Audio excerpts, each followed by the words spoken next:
Hello everyone, स्वागत है आप सबका अचीव सीएपीएफ के यूट्यूब चैनल पे। तो हम आ चुके हैं यहाँ पर डिटेल डिस्कशन को लेकर विजन आईएएस के नवंबर मंथ के जो भी हमारे इंपॉर्टेंट टॉपिक है उन सबको, जो भी हमारे पेपर 2 के पर्सपेक्टिव से, सीएपीएफ के एग्जाम के पेपर 2 के पर्सपेक्टिव से जो भी टॉपिक्स हमारे लिए इंपॉर्टेंट होते हैं उनको यहाँ पे हम बहुत डिटेल में डिस्कस करते हैं। तो हर मंथ जब भी विजन के जो मैगजीन की हम डिस्कशन करते हैं तो मेनली 4 वीडियोज लेकर आते हैं हम। इसमें फर्स्ट वीडियो में हम इंपॉर्टेंट टॉपिक्स को डिस्कस करते हैं। सेकंड वीडियोस में हमारा डिस्कशन होता है पॉलिटी एंड गवर्नेंस वाले थीम पे। थर्ड वीडियो में डिस्कशन हम सोशल इशूज, इन्वायरमेंट, इकोनॉमी पर डिस्कस करते हैं और जो बचे हुए टॉपिक्स होते हैं उसको फोर्थ वीडियो में डिस्कस करते हैं। तो इस तरीके से हम हर एक मंथ के जो हमारे मंथली मैगजीन है उनको इन 4 वीडियो में क्या करते हैं, खत्म करते हैं।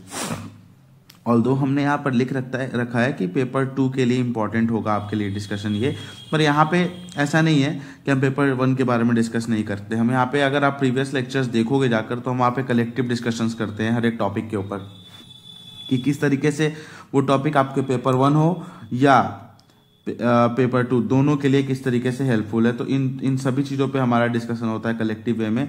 तो आपके लिए जो ये लेक्चर है एक होलिस्टिक लेवल पे हर एक टॉपिक कवर करता है, ठीक है, जो भी करंट में है। तो यहाँ पे हम होलिस्टिक प्रिपरेशन करते हैं। इस तरीके से आपका जो सीए है, करंट अफेयर्स, ये पूरी तरीके से तैयार होता है। मेनली जो डिस्क्रिप्टिव पार्ट है उसके लिए, क्योंकि मोस्ट ऑफ द स्टूडेंट का वीक पार्ट क्या होता है, हर स्टूडेंट का वीक पार्ट, मैं हर स्टूडेंट का तो नहीं कहूँगा, but most of the student जो सीएपीएफ का एग्जाम देते हैं उन्हें मोस्ट जो सबसे वीक चीज़ लगती है वो होता है पेपर 2 में उनका राइटिंग सेक्शन। कि राइटिंग सेक्शन में अगर एस्से है, रिपोर्ट है, इन सभी चीज़ों में हम क्या लिखें, सबसे बड़ा क्वेश्चन उनके लिए यही रहता है कि रिपोर्ट्स, आर्ग्यूमेंट्स, इन सब चीज़ों में हम क्या मेंशन करेंगे। तो अगर आप देखो तो बहुत ज़्यादा बड़ी चीज़ नहीं है अगर आप कंसिस्टेंसी के साथ हर चीज़ों को फॉलो करके चलो, ठीक है। अगर आप ये मैगजीन को ही अगर रेगुलर बेसिस पे अगर आप फॉलो करते हो तो आप देखोगे कि विद इन 2 to 3 मंथ्स जो है आपके पास बेटर कंटेंट अवेलेबल हो जाएगा और आपके अंदर एक नॉलेज में इंप्रूवमेंट होगी, जिसको आप क्या कर सकते हो, डेटा जो आप सोचते हो डेटा क्या लिखेंगे स्कीम्स क्या लिखेंगे अपने आंसर्स में, डेटा, ये सारी चीज़ें आप क्या कर सकते हो, इजीली मेंशन कर सकते हो अपने आंसर राइटिंग में। तो ये सारी चीज़ों को आपको ध्यान में रखना है ताकि आप सही तरीके से क्या कर सको, एक कंटेंट डेवलप कर सको अपने एग्जाम के लिए और पेपर 2 में सही तरीके से जो कुछ भी लिखना है अपने एसेज में, आंसर्स में, इन सभी चीज़ों को मेंशन करो। और साथ साथ इसी लेक्चर्स में हम बीच बीच में ये भी सीखते रहते हैं कि क्या एक स्ट्रक्चर होना चाहिए एसे का, किस तरीके से हमें एसे के बारे में कंटेंट गैदर करना है, इंट्रो किस तरीके से लिखना है। जब हम आर्टिकल्स को देखते हैं तो आर्टिकल्स के थ्रू हम अपने आंसर्स को रेप्लिकेट करने की कोशिश करते हैं कि जहाँ पे इंट्रो लिखना है तो इंट्रो में क्या चीज़ें होनी चाहिए, वो आर्टिकल्स से हम हेल्प लेते हैं। कि जैसे बहुत सारे बच्चों का एक क्वेश्चन रहता है कि उन्हें मॉडल आंसर चाहिए होते हैं किसी टॉपर्स के, तो जो आर्टिकल्स है ना, मेन आर्टिकल्स जो होते हैं हमारे, चाहे या तो वो विजन के हों या हिंदू के हों, तो वो आप वहाँ से अगर इंस्पिरेशन लोगे तो आपका एक आंसर बहुत वेल स्ट्रक्चर्ड लगेगा और बहुत high chances of marks gain करने के आपके पास अपॉर्चुनिटीज रहेंगे। तो इन चीज़ों को भी हम यहाँ पे क्या करते हैं, सीखते हैं कि किस तरीके से अपने आंसर्स को आप बहुत अच्छे तरीके से लिख सकते हो with proper introduction. Connecting para किस तरीके से लिखना होता है, इंट्रो के बाद अगर हम बॉडी में शिफ्ट करें तो किस तरीके से उस चीज़ों को शो करें कि बॉडी में हमारा शिफ्ट हुआ है, और उसके बाद बॉडी में किस तरीके से क्या लिखना है, हमें क्या स्ट्रक्चरिंग चाहिए बॉडी में, कि अगर कोई पर्टिकुलर टॉपिक है तो बॉडी में किस तरीके से हम उसके प्लस पॉइंट्स लिखते हैं, माइनस पॉइंट्स लिखते हैं, ठीक है। तो क्या लिखना है हमें, क्या अगर कोई एक इशू बेस्ड एस्से आ रहा है तो उसमें चैलेंजेस क्या क्या लिखेंगे हम, क्या चैलेंजेस हैं, ठीक है। फिर जो गवर्नमेंट के स्टेप्स हैं उसको किस तरीके से लिखेंगे, गवर्नमेंट के स्टेप्स हो गए या फिर ग्लोबल लेवल पे कह लो आप, या फिर इंडिविजुअल कंट्री लेवल पे, ये सभी चीज़ों को हम बॉडी में लिखते हैं। उसके बाद हमारा लास्ट पार्ट जो आता है कंक्लूजन। अब यहाँ पे 2 चीज़ें हम लिखते हैं जो डिफरेंट एसेज होते हैं उसके बेसिस पे, कंक्लूजन या तो कंक्लूजन या फिर वे फॉरवर्ड, ये दोनों सेम चीज़ें नहीं होती। कंक्लूजन में हम एक चीज़ बताते हैं कि ठीक है अब उसमें क्या और करना चाहिए और क्या चीज़ें की गई है, पर वहीं पे वे फॉरवर्ड में हम एक ऑप्टिमिस्टिक और फ्यूचरिस्टिक व्यू प्रेजेंट करते हैं कि किस तरीके से हमें फ्यूचर में गवर्नमेंट को क्या स्टेप लेना चाहिए, किस तरीके से मल्टीपल स्टेक होल्डर्स को इंक्लूड करना चाहिए इन सभी चीज़ों में। और जिस तरीके से आप जब आर्टिकल फर्दर पढ़ोगे ना तो आपका वर्ड पावर भी उस तरीके का डेवलप होगा कि किस तरीके से आप जो है मोर ऑफिशियल वर्ड्स जो हमारे डे टू डे वर्क में यूज होते हैं हमारे कंट्री के, उन सारे वर्ड्स को आप यूज करोगे जब आर्टिकल्स पढ़ोगे, तो वो थोड़ा आपके स्ट्रक्चर, आपके आंसरिंग में ना एक प्रोफेशनलिज्म शो करता है और वहां से समझ में आता है कि आपका जो एस्से है वेल स्ट्रक्चर्ड है और सही तरीके से आप सभी चीज़ों को लिख रहे हो। साथ ही साथ रिपोर्ट जो राइटिंग हमारा है, रिपोर्ट पूरा खेल किस चीज़ का है, डेटा का। अगर आपके पास डेटा नहीं है और उस पर्टिकुलर इंसिडेंट रिलेटेड तो आप रिपोर्ट नहीं लिख पाओगे। ये चीज़ बिल्कुल हार्श ट्रूथ है कि अगर आपके पास डेटा नहीं है आप रिपोर्ट नहीं लिख पाओगे एट एनी कॉस्ट। तो उसके लिए क्या करने की ज़रूरत है, तो आप अब किसी इंसिडेंट के बारे में आपके पास डेटा किस तरीके से आएगा, तो उस इंसिडेंट के बारे में अगर आप पढ़े रहोगे तब। और कोई भी रिपोर्ट हो वो 90% ऑफ द टाइम क्या होता है, किसी भी करंट सिचुएशन या फिर करंट अफेयर से रिलेटेड ही कोई टॉपिक आता है जो कि बहुत ज़्यादा न्यूज़ में हो। तो उसके लिए विजन IAS का ये जो हमारा मंथली डिस्कशन होता है ये बहुत ज़्यादा हेल्पफुल रहेगा कि इसके थ्रू आप क्या कर पाओगे, अपने करंट अफेयर्स को प्रिपेयर करके डेटा गैदर कर पाओगे, जो कि सिर्फ रिपोर्ट में ही नहीं आपके लिए आर्ग्यूमेंट भी करंट अफेयर्स पे इस टॉपिक पे ही आते हैं। इससे भी मोस्टली क्या होते हैं, करंट टॉपिक से ही पूछे जाते हैं एसेस। ठीक है, तो रिपोर्ट्स हो गए, आर्ग्यूमेंट्स हो गए, एसेस हो गए, ये सारी चीजें क्या किस चीज पे डिपेंड करती हैं, आपके CA पे। किस तरीके से आपने करंट अफेयर्स को प्रिपेयर किया है, क्या आपके पास डेटा अवेलेबल है, क्या कंटेंट अवेलेबल है, ये सारी चीजें at the end of the day यहीं पे आके रुकती हैं कि आपको क्या करना है, क्या लिखना है। आपके पास लिखने के लिए कंटेंट कहां से आएंगे, तो उसका एक ही जवाब है ये। ठीक है, अब जैसे जैसे हर मंथ के ये वीडियोस देखते जाओगे ना, आपको समझ में आते जाएगा किस तरीके से क्या पढ़ना है, क्या डेटा लिखना है, नोट्स किस तरीके से बनाने हैं। सबसे बड़ा क्वेश्चन कि नोट्स में हमें क्या लिखना है, किस तरीके से बनाना है, किन थीम्स के बेसिस पे बनाना है, तो हमने उसको भी डिस्कस किया था। मैं आपके लिए एक ओवरव्यू और दे दूंगा, क्योंकि अब ये जनवरी मंथ स्टार्ट होने वाला है और बहुत सारे लोग अब से अपनी प्रिपरेशन स्टार्ट करेंगे। ठीक है, तो आपको ये चीज़ें ध्यान रखनी है कि अगर आप अब से अगर करंट अफेयर्स पढ़ना स्टार्ट कर रहे हो, बहुत सारे लोग होते हैं जो नए साल से 2024 अगर अगस्त में एग्जाम है तो 2025 के जनवरी से वो स्टार्ट करेंगे करंट अफेयर्स प्रिपेयर करना, पेपर 1 हो या पेपर 2 हो, दोनों के लिए। तो किस तरीके से अगर आप कोई नए लोग यहाँ पे जुड़ रहे हो तो आपको किस तरीके से पेपर 2 के लिए मैं यहाँ स्पेशली बताऊंगा कि पेपर 2 के लिए नोट्स किस तरीके से बनाने हैं डेटा के। ठीक है, आपको अपने नोट्स को किस बेसिस पे डिवाइड करना है, किन पार्ट्स में डिवाइड करना है कि आप उनको डिवाइड करके उनमें डिफरेंशिएटेड वे में अपने डेटा को मेंशन कर सको। तो इसको हम देखते हैं अभी पहले थोड़ा सा। ठीक है, तो यहाँ पे सबसे बेस्ट तरीका क्या होता है कि आप यहाँ पे एक चीज देखो, टेबल ऑफ कंटेंट्स मैंने खोला है विजन के मंथली मैगजीन का। आप यहाँ पे देखो कुछ एक टॉपिक्स को अलग अलग तरीके से सेग्रीगेट करके तब जाके लिखा गया है कि थीम्स आप यहाँ से पकड़ने की कोशिश करो। सबसे पहला polity and governance, her month आप देखोगे तो पॉलिटी एंड गवर्नेंस एक थीम रहता है, फिर इंटरनेशनल रिलेशन रहता है। तो सबसे पहला आपको 2 थीम्स बनानी है, एक IR से रिलेटेड और एक पॉलिटी एंड गवर्नेंस से रिलेटेड। ठीक है, अब इसको क्या करना है, आपको इसको 2 A4 शीट लेना है या फिर अपने कॉपी में पार्टीशन क्रिएट करना है और IR के लिए एक अलग स्पेस छोड़ना है और पॉलिटी एंड गवर्नेंस के लिए अलग स्पेस छोड़ना है, जहां पे आप मेंशन कर दो कि इससे रिलेटेड कोई भी डेटा कुछ भी हो सकता है, NCRB की रिपोर्ट हो सकती है या फिर कोई अदर थिंग हो सकता है। ठीक, कोई क्लाइमेट चेंज रिलेटेड डेटा हो गया, कोई multiple institute, world trade organization है, WHO, इन सब के कुछ डेटा है जो इनसे मिलजुल खा रहे हैं, मतलब मिल रहे हैं। पॉलिटी एंड गवर्नेंस हो गया या IR हो गया, तो आप उनको वहां मेंशन करो और मल्टीपल रिवीजन करो। ठीक है, फिर हम अब अपना नेक्स्ट जो सब टॉपिक बनाते हैं इकोनॉमी भी एक हमारा इंपॉर्टेंट एस्पेक्ट है। तो ठीक है, आप वहां पे क्रिएट करो उसको कि कोई भी गवर्नमेंट के स्कीम्स आ रहे हैं इकोनॉमी रिलेटेड, किस तरीके से सोशल इंक्लूजन में वो हेल्प करेगी, फाइनेंशियल इंक्लूजन में हेल्प करेगी, तो उन स्कीम्स को लिखो ताकि आप अपने आंसर राइटिंग में मेंशन कर सको। उसके बाद एक सिक्योरिटी बनाओ, सिक्योरिटी में एक AFSPA देख रहे हो, डिजिटल अरेस्ट, ये सब बहुत हॉट टॉपिक्स रहते हैं जो UPSC के फेवरेट टॉपिक्स है। तो आप इन सब टॉपिक्स पे डेटा क्रिएट करोगे, प्रिपेयर करोगे इस थीम के अंदर, सिक्योरिटी के अंदर। उसके बाद फर्दर क्या करोगे, एनवायरमेंट पे देखोगे। तो एनवायरमेंट आप सबको पता है, क्लाइमेट चेंज जो इशू है उसकी वजह से कितना इंपॉर्टेंट हो चुका है। तो क्लाइमेट फाइनेंस क्या है, जस्ट ट्रांजिशन क्या है, UNFCCC का COP29 हुआ था, उसमें इंडिया ने क्या स्टेप्स लिए, क्या स्टेप्स ओवरऑल लिए गए, ताकि इन सब चीजों को आप अपने आंसर राइटिंग में मेंशन कर पाओगे। कोई भी एनवायरमेंट रिलेटेड डेटा आता है तो EV हो गए या फिर फॉसिल फ्यूल से जो हम ट्रांजिशन कर रहे हैं ग्रीन एनर्जी की तरफ, तो ये सारा एक मेन डेटा हो गया। वहां से जो आर्टिकल्स में आते हैं, तो इन सब चीजों को आप जब एक जगह मेंशन करके रिवाइज करोगे तो इजीली वो चीज रिवीजन में आ पाएंगी। फर्दर देखिए तो सोशल इश्यूज, ऑल्दो इस मंथ सोशल इश्यूज में बहुत ज्यादा कुछ इंपॉर्टेंट टॉपिक नहीं है, बट फिर भी आप यहाँ पे देख सकते हो पॉक्सो एक्ट के बारे में यहाँ कुछ डिस्कशन किया गया जिसको हम भी देखेंगे।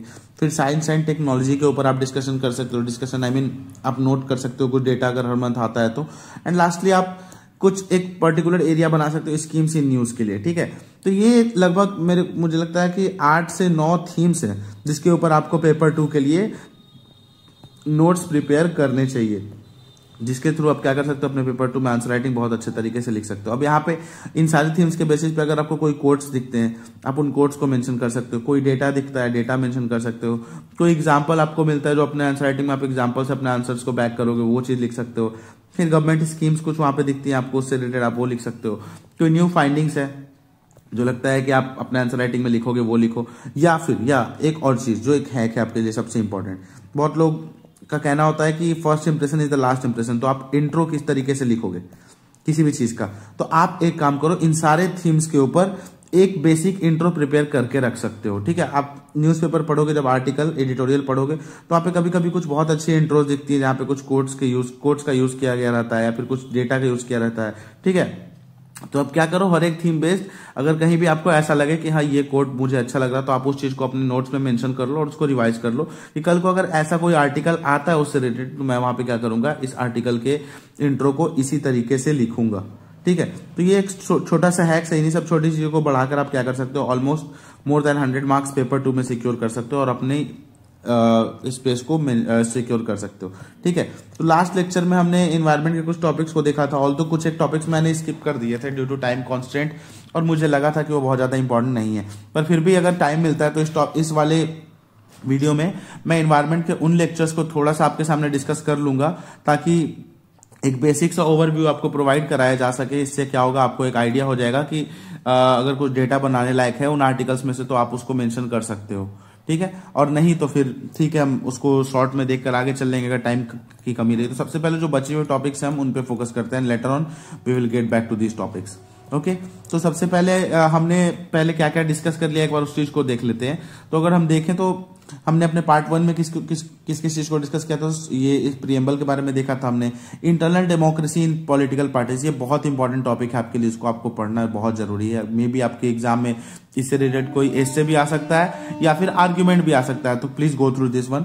फिर गवर्नेंस एंड एआई के ऊपर हमने डिस्कशन किया था। पर्सन विद डिसेबिलिटीज के बारे में देखा था। प्रिजन के ऊपर कुछ रिपोर्ट थे, उसको हमने देखा था। इंटरनेशनल रिलेशंस में देखे तो India middle east economic corridor के बारे में देखा था हमने। G20 समिट के बारे में देखा था। फिर इकोनॉमी में हमने लार्ज ट्रेड एग्रीमेंट्स के बारे में पढ़ा। फिर direct benefit transfers, rural non farm economies के बारे में पढ़ा था हमने। उसके बाद सिक्योरिटी वाले एस्पेक्ट में देखे तो एज सच यहाँ पे मेन टॉपिक्स में कुछ बहुत ज्यादा इंपॉर्टेंट तो टॉपिक्स नहीं थे, बट यहाँ पे 2 सब टॉपिक्स शॉर्ट्स में इंपॉर्टेंट थे जिसको हमने डिस्कस करा था। सबसे पहले आफ्सपा था हमारा और दूसरा था न्यू डिजिटल अरेस्ट, तो इनको हमने डिस्कस करा। इन्वायरमेंट में हमने वहां पे UNFCCC COP29 को डिस्कस करा था, जहां पे हमने की इनिशिएटिव्स के बारे में भी कुछ डिस्कशन किया था कि इनिशिएटिव्स क्या क्या लिए गए हैं COP29 में, इनको देखा था हमने। और फर्दर इंडिया ने क्या स्टेप्स लिए COP29 में, इसको देखा था। तो ये चीजें हमने पढ़ी थी अपने प्रीवियस इन्वायरमेंट वाले सेक्शन में। ठीक, बट यहाँ कुछ एक टॉपिक जो मुझे लगता है कि उसको वापस से डिस्कशन कर लेना चाहिए, तो उसको मैं डिस्कस करूंगा, जिसको मैंने लास्ट लेक्चर में नहीं डिस्कस किया था। तो एक कार्बन ट्रेडिंग मार्केट के बारे में था, इसको बहुत शॉर्ट में मैं एक बार थोड़ा सा आपके लिए इश्यूज एंड इसके बेनिफिट्स बता दूंगा, ताकि कल को अगर आंसर राइटिंग में आप इसको मेंशन करना चाहो तो इन चीजों को मेंशन कर सकते हो। ठीक है, नेचुरल फार्मिंग, ये सब चीजों को हमने डिस्कस कर लिया आपने प्रीवियस लेक्चर में, तो इस पर टाइम वेस्ट नहीं करेंगे ज्यादा। और यहाँ पे हमने पॉक्सो के बारे में डिस्कस करना है इस बार, और यहाँ पे कुछ स्कीम्स हैं। और यहाँ इस आर्टिकल में कुछ बहुत ज्यादा इंपॉर्टेंट नहीं है इस पार्ट में, क्योंकि लास्ट पार्ट है ये। यहाँ पे जो कुछ एक इंपॉर्टेंट चीजें बची थी उनको ही हम डिस्कस करेंगे। स्पेस, बायोटेक्नोलॉजी, ये सब चीजों को आप देख सकते हो, ऑल्दो मैंने इन सब चीजों को यहाँ पे इंक्लूड नहीं किया है, क्योंकि आई डोंट थिंक कि यहाँ पे अभी कुछ ज्यादा इंपॉर्टेंट आया था। अगर इस पे कुछ इंपॉर्टेंट फाइंडिंग्स आती है तो नेक्स्ट मंथ की मैगजीन में वो ऑलरेडी इंक्लूड कर दी जाएंगे, तो so there is no point in wasting time, तो मैंने यहाँ पे डिस्कशन नहीं किया। तो चलो अब हम अपने टॉपिक्स पे स्टार्ट करते हैं। तो इन सबको तो मैंने जो बताया कि आपके लिए अगर इफ टाइम परमिट्स मैं थोड़ा सा डिस्कशन कर लूंगा, बट जो चीजें बची हैं पहले उसको हम जल्दी से क्या करते हैं, फिनिश कर लेते हैं। ठीक है, तो एक मिनट, हाँ, तो सबसे पहला आर्टिकल जो यहाँ पे हमारा है पॉक्सो के बारे में। पॉक्सो है क्या, तो protection of children from sexual offences, POCSO act है। ठीक है, जो क्या करता है, चिल्ड्रन को प्रोटेक्ट करता है सेक्सुअल ऑफेंसेस के अगेंस्ट। ठीक है, यहाँ पे सुप्रीम कोर्ट ने कुछ कहा था, यहाँ पे देखते हैं कि सुप्रीम कोर्ट ने कहा था कि sexual assault under POCSO can not B question on the basis of compromise between parties. तो सुप्रीम कोर्ट ने कहा था कि पॉक्सो के अंडर जो केसेस हैं उसको कॉम्प्रोमाइज के थ्रू हम डील नहीं कर सकते हैं। ठीक है, वो नेगोशिएबल केसेस नहीं है, इसलिए जैसे लोक अदालत हो गया या फिर जो हमारे लिए अल्टरनेटिव डिस्प्यूट रिजोल्यूशन मैकेनिज्म है, इनके थ्रू क्या करते हैं हम लोग, out of the court dispute को सेटल कर लेते हैं या फिर कॉम्प्रोमाइज एडजस्ट कर लेते हैं। तो सुप्रीम कोर्ट ने ये चीज स्पेशली कहा है कि जो सेक्सुअल असॉल्ट है specially under prevention of children from sexual protection of children from sexual offences act जो 2012 का है पॉक्सो, उसके अंदर जो भी सेक्सुअल असॉल्ट होते हैं उस एक्ट के अंडर, तो इसको कभी भी हम कॉम्प्रोमाइज नहीं कर सकते। इन एक्ट्स को पार्टीज के बीच में कॉम्प्रोमाइज नहीं किया जा सकता है। ये जजमेंट किस केस के अंदर डिलीवर किया गया, तो Ramji Lal Bairwa and ANR versus state of Rajasthan and others case है, उसके अंडर इसको क्या किया गया है, सुनाया गया सुप्रीम कोर्ट के द्वारा। Supreme court held this while reviewing Rajasthan high court decision of quashing sexual assault under the act. ठीक है, ये हाई कोर्ट का एक डिसीजन आया था कि सेक्सुअल असॉल्ट को क्वैश करना इस एक्ट के अंदर, उसके अंदर सुप्रीम कोर्ट ने इसको वापस से रिव्यू किया इस राजस्थान हाई कोर्ट के केस को, जहां पे सुप्रीम कोर्ट ने ये वर्डिक्ट सुनाई है। ठीक है, इसको स्पेशल लीव पिटीशन के बेसिस पे हियर किया गया, जो आर्टिकल 136 ये आपके पॉलिटी का पार्ट है, जिसको आपको वहां पे डिटेल में पढ़ना है, तो हम इसको वहां डिटेल में डिस्कशन करेंगे। ठीक, इसकी की ऑब्जर्वेशंस क्या है, तो rejection of compromise president, compromise को रिजेक्ट कर दिया कोर्ट ने। कोर्ट ने रेफरेंस लिया state of MP versus Lakshmi Narayan case का, जहां पे कहा गया है कि एन ऑफेंस अगेंस्ट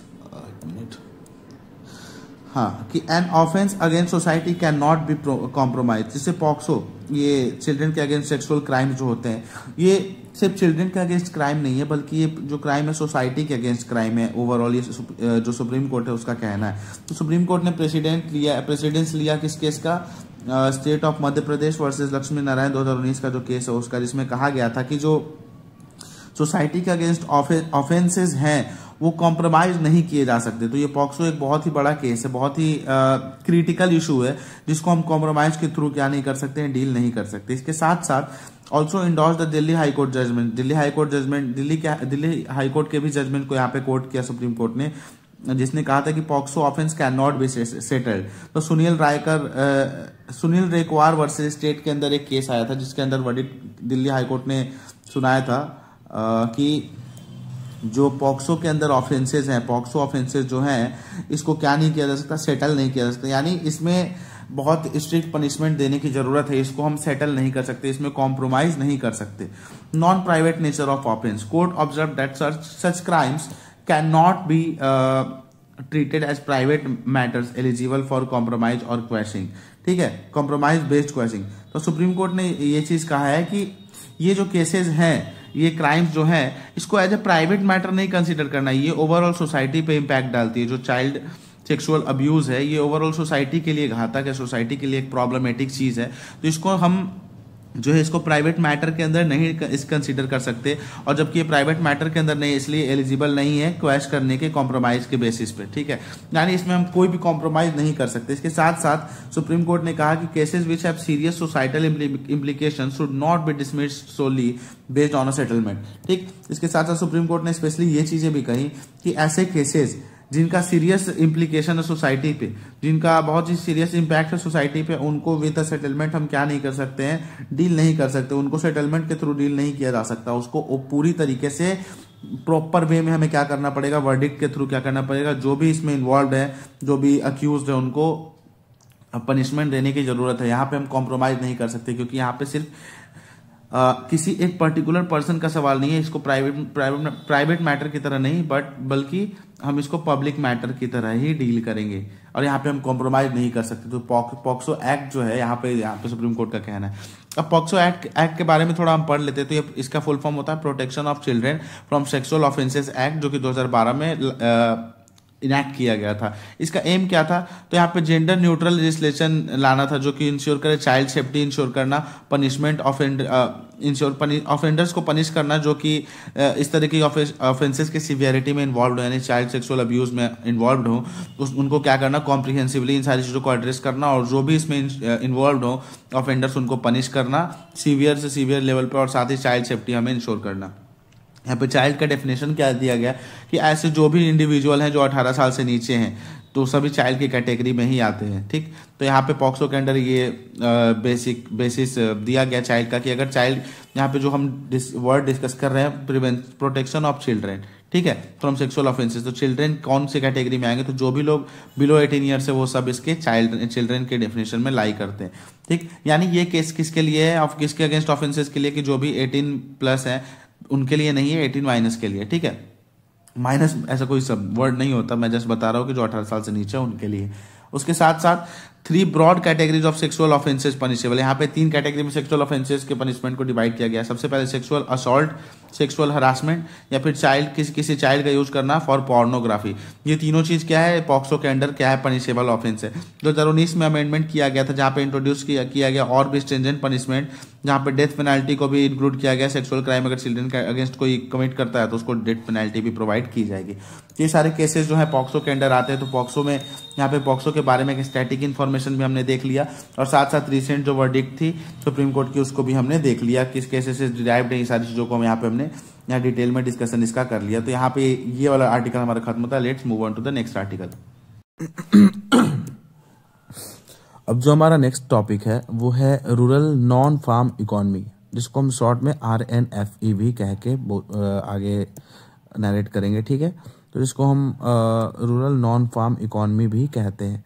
ठीक है, तो इस पे हम ध्यान देंगे। अब के न्यूज़ में क्यों था, तो अभी recently state of rural youth employment 2024 का एक रिपोर्ट आता है जिसमें ये रिवील किया गया कि बहुत सारे यूथ एग्रीकल्चर को अनअट्रैक्टिव मानते हैं और प्रीफर करते हैं नॉन फार्म जॉब्स को, इंक्लूडिंग स्मॉल बिजनेसेस। ठीक है, यानी एग्रीकल्चर जो कि एक टाइम पे हमारा मेन इकोनॉमी का बहुत ही बड़ा सिग्निफिकेंट पार्ट हुआ करता था, अब उसको आज के यूथ अनअट्रैक्टिव मान रहे हैं, जो कि हमारे इकोनॉमी की बैकबोन कह सकते हो आप। तो this acts as the backbone.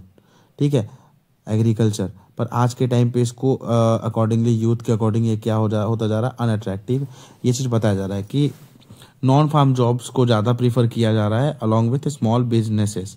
ठीक है, ये रिपोर्ट प्रिपेयर किया गया है डिफेंस डेवलपमेंट इंटेलिजेंस यूनिट के द्वारा।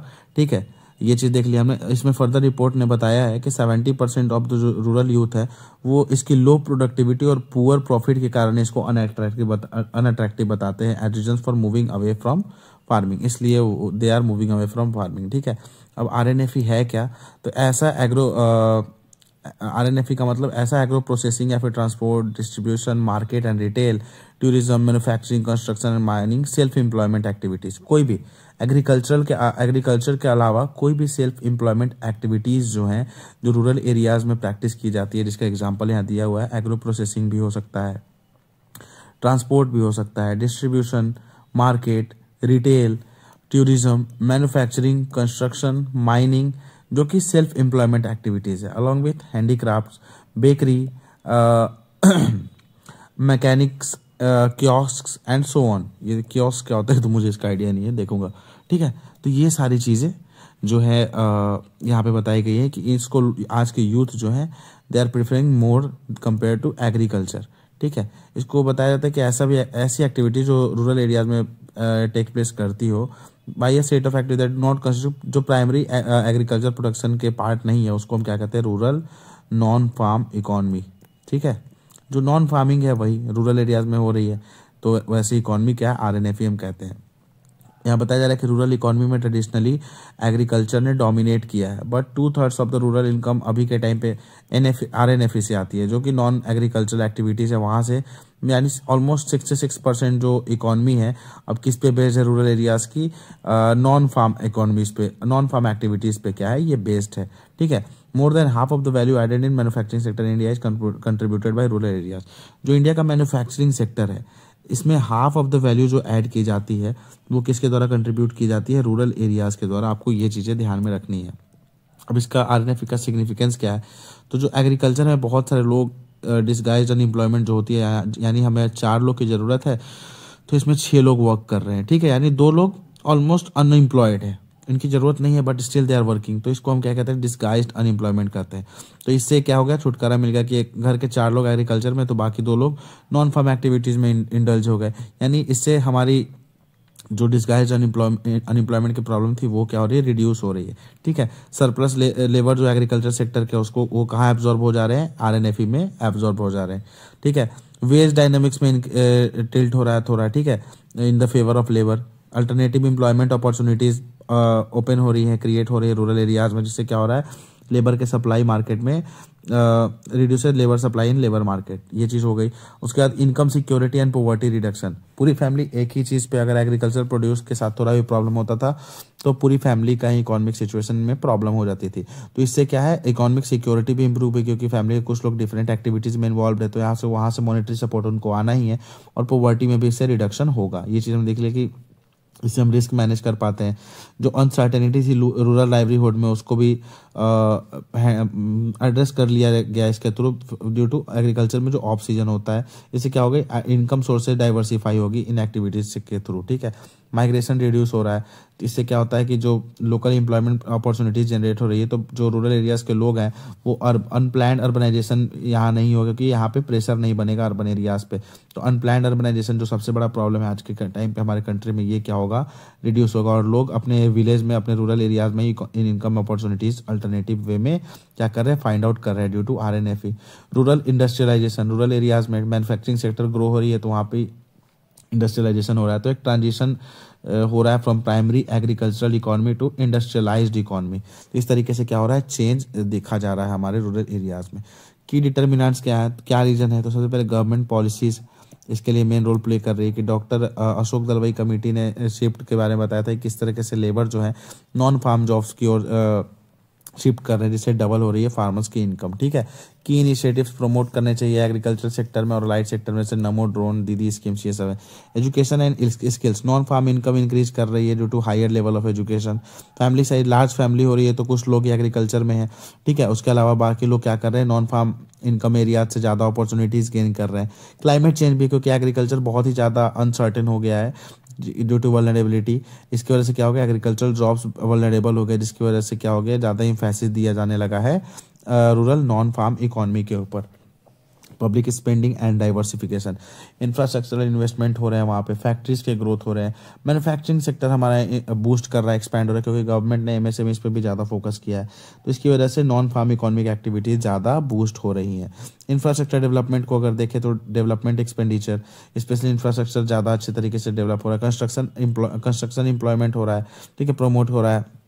उसके साथ मेन और वुमेन दोनों को बेनिफिट हो रहा है। तो इससे क्या हो रहा है, multiple opportunities and multiple avenues open हो रहे हैं फॉर एम्प्लॉयमेंट। अब चैलेंजेस क्या क्या है, तो लिमिटेड एक्सेस टू क्रेडिट है। अगर हमें नॉन फार्म एक्टिविटीज़ में जाना है तो हमें कुछ पैसे चाहिए, तो हमारे पास एक्सेसिबिलिटी लिमिटेड है, मनी लेंडर्स के पास जाना पड़ता है फंडिंग के लिए, ठीक है। तो RNFE एम्प्लॉयज़ को, क्या इंटरप्राइजेस को रिलाई करना पड़ता है या तो पर्सनल सेविंग पे, फिर मनी लेंडर्स के पास जाना है। फार्म एक्टिविटीज़ की तरह इंस्टीट्यूशनल क्रेडिट लोन नहीं मिलती है अभी के टाइम पे। लो वर्कर प्रोडक्टिविटी है, ठीक है, लो कंपेयर टू अर्बन एरियाज, क्योंकि यहाँ पे वर्कर्स लेस अमाउंट में अवेलेबल है। उसके साथ साथ informal and volatile employment, RNFE jobs often provide low and unstable incomes, ठीक है। यहाँ पे लो इनकम है, अनस्टेबल इनकम है, वर्किंग कंडीशंस पुअर है, सोशल सिक्योरिटी नहीं है यहाँ पे, और एक्सप्लॉयटेशन भी ज़्यादा है, यानी लेस सैलरी मिलती है और काम ज़्यादा कराया जाता है। ये सारी चीज़ें हैं क्योंकि ये अनऑर्गेनाइज सेक्टर है, ठीक। एग्जांपल कंस्ट्रक्शन ले लेते हैं, जो यहाँ पे सबसे ज़्यादा एम्प्लॉयर यहाँ पे हैं RNFE वाले। ये हाईली डिपेंडेंट है इकोनॉमिक साइकिल्स पे, जहाँ पे income instability one of the main reason है RNFE के डिक्लाइन का। उसके बाद इनकम लेवल डिक्लाइन हो रहा है। Rural non agriculture household कम कमाते हैं, जैसे उनका कमाई ऑलमोस्ट 11.5 थाउजेंड है per month compare to agricultural one से। जैसे जो एग्रीकल्चर में इंडस्ट्री है उनका ऑलमोस्ट 13.5 थाउजेंड है, और वहीं 2000 के आसपास की कमी आ जाती है farm to non farm activities में। ये चीज़ हमने देख लिया। तो अब हमें करना क्या चाहिए, हमने प्रॉब्लम्स भी देख ली, तो हमें क्रेडिट एक्सेस बढ़ाना होगा, अपने इंस्टीट्यूशनल क्रेडिट सिस्टम को स्ट्रेंथन करना होगा, micro finance and cooperative banks को इस्टेब्लिश करना होगा रूरल एरियाज़ में, ताकि वो अफोर्डेबल लोन्स प्रोवाइड करा सके RNFE इंटरप्राइजेस को गवर्नमेंट स्कीम्स के थ्रू और फाइनेंशियल इंक्लूजन इनिशिएटिव्स के थ्रू। अलॉन्ग विद दैट हमें डाइवर्सिफाई करने की ज़रूरत है एम्प्लॉयमेंट अपॉर्चुनिटीज़ को, जहाँ पे हम मल्टीपल सेक्टर्स में प्रमोट कर सके। कंस्ट्रक्शन हो गया, renewable energy, tourism, digital services and volatility of incomes को हम क्या कर सके, रिड्यूस कर सके इन सेक्टर्स में। उसके साथ साथ हम इंकरेज कर सके value addition, high value activities को प्रमोट करें, जैसे एग्रो प्रोसेसिंग हो गया, हैंडीक्राफ्ट्स हो गया, और उसके एक्सपोर्ट्स को बूस्ट करें ताकि वहाँ की इकॉनमी क्या हो, ग्रो हो उनके इनकम की ग्रोथ के थ्रू। उसके बाद हमें इनफॉर्मल एम्प्लॉयमेंट को रेगुलेट करना होगा सही तरीके से, ताकि उनका एक्सप्लॉयटेशन ना हो सके। एक फ्रेमवर्क इस्टेब्लिश करना होगा ताकि हम वर्किंग कंडीशंस को इम्प्रूव कर सकें, उनके फेयर वेजेस को इंश्योर कर सकें कि जितना काम कराया जा रहा है उनको उतनी सैलरी प्रोवाइड कराई जा रही है, सोशल सिक्योरिटी प्रोवाइड करा सके हम RNFE वर्कर्स को। ताकि हम रूरल नॉन फार्म इकोनॉमीज में स्टेबिलिटी प्रमोट कर पाए और क्लस्टर बेस्ड डेवलपमेंट करें। रूरल इंडस्ट्रियल क्लस्टर्स प्रमोट कर सकते हैं हम नॉन फार्म इंटरप्राइजेस के लिए, जो कि इनकरेज करेगा कोलैबोरेशन, इनोवेशन एंड इकोनॉमीज को लार्ज स्केल पे। तो ये सारी चीज़ें हम क्या कर सकते हैं, इम्प्लीमेंट कर सकते हैं, ताकि हम रूरल नॉन फार्म इकोनॉमी को एक सस्टेनेबली क्या कर सके, प्रमोट कर सके। ठीक है, अब इनिशिएटिव्स क्या क्या लिए गए हैं हमारी गवर्नमेंट के द्वारा। तो सबसे पहले हमने फॉर्मल इंस्टीट्यूशनल एग्रीमेंट स्टार्ट किया है, khadi village industry commission KVI से, जो खादी को प्रमोट करता है। National small industries corporation limited है, उसके साथ ट्रेडिशनल इंडस्ट्रीज को प्रमोट करने के लिए भी हमारे पास स्कीम्स है, मल्टीपल उस्ताद स्कीम हो गई, यहाँ पे हैंडीक्राफ्ट्स एंड ट्रेडिशनल आर्ट्स को प्रमोट किया जाता है। ट्रेडिशनल इंडस्ट्रीज को प्रमोट करने के लिए स्फूर्ति स्कीम है हमारी। Credit needs of small farmers के लिए self help group bank linkage programme है नाबार्ड के अंदर। उसके साथ साथ CBD है हमारा। स्किल्स प्रमोट करने के लिए है भी हमारा DD दीनदयाल उपाध्याय ग्रामीण कौशल्य योजना है, दीनदयाल अंत्योदय योजना है हमारा। तो ये सारी स्कीम्स के थ्रू हम क्या कर रहे हैं, स्किल्स प्रमोट कर रहे हैं। स्किल इंडिया स्कीम है, ये सारी स्कीम्स ही आप अपने आंसर राइटिंग में मेंशन करते हो। इंफ्रास्ट्रक्चर डेवलपमेंट कर सकते हैं हम, प्रधानमंत्री ग्रामीण साक्षरता अभियान है हमारा, भारत नेट है, ग्राम सड़क योजना है और मनरेगा स्कीम में जहाँ पे हम गारंटीड एम्प्लॉयमेंट अपॉर्चुनिटीज प्रोवाइड कराते हैं। तो इस तरीके से हम क्या कर सकते हैं, रूरल नॉन फार्म इकोनॉमी को हम क्या कर सकते हैं, ग्रो कर सकते हैं। हमने इसके सिग्निफिकेंस को देख लिया, तो इसके सिग्निफिकेंस अगर हमें सही से यूटिलाइज करना है तो हमें इसको सही तरीके से ग्रो करना पड़ेगा। तो ये सारी चीज़ों को हमने देख लिया। इसी के साथ ये वाला टॉपिक भी हमारा खत्म होता है। Now let's move on to the next article. अब जो हमारा नेक्स्ट आर्टिकल है वो डिस्कस करता है children lacking minimum dietary diversity. किस तरीके से डाइट्स के लेवल पे हमारे कंट्री में डाइवर्सिटी है उसके बारे में डिस्कशन किया गया है हमारे नेक्स्ट आर्टिकल में, जिसको हम देखेंगे। तो यहाँ पे बताया जा रहा है कि एक स्टडी ने रिवील किया है कि जो 77% जो चिल्ड्रन है इंडिया में, जो कि 6 से 23 मंथ के अंदर है, वो प्रॉपर डाइट नहीं अचीव करते हैं, मिनिमम डाइटरी डाइवर्सिटी में रहते हैं। तो अब ये मिनिमम डाइटरी डाइवर्सिटी है क्या चीज, इसको थोड़ा सा हम देखते हैं। तो according to WHO world health organisation के according minimum dietary diversity MDD is present when a diet contains 5 or more than following 8 food groups। ठीक है, ठीक।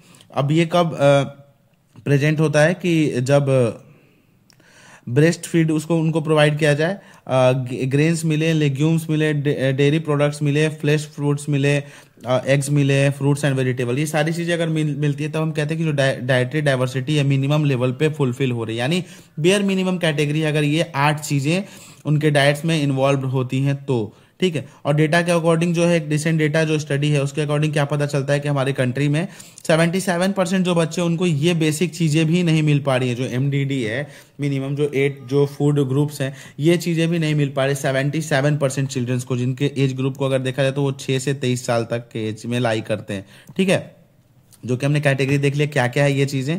तो इन चीजों को देखें तो सबसे पहले ब्रेस्ट मिल्क, ग्रेन्स, लेग्यूम्स यानी जो हमारे पल्सेस दाल होते हैं, ये सारी चीजें। डेयरी प्रोडक्ट्स सबको समझ में आता है डेयरी प्रोडक्ट्स क्या है। फ्लैश हो गए, फ्लैश फूड्स यानी नॉनवेज फूड्स, एग्स हो गए, फ्रूट्स एंड वेजिटेबल्स, ये सारी चीजें जो है MDD के अंडर आती है। ये सारी चीजें मिलती हैं तब जाके हम कहते हैं कि उनकी मिनिमम जो रिक्वायरमेंट्स है डाइट्स की एक चिल्ड्रन की, वो क्या हो रही है, फुलफिल हो रही है। और ये डेटा किसके तरफ से है, WHO वर्ल्ड हेल्थ ऑर्गेनाइजेशन की तरफ से ये डेटा प्रेजेंट किया गया है। Food intake from less than 5 food groups is considered minimum dietary diversity failure. ठीक है, जो फूड किसी भी इन 5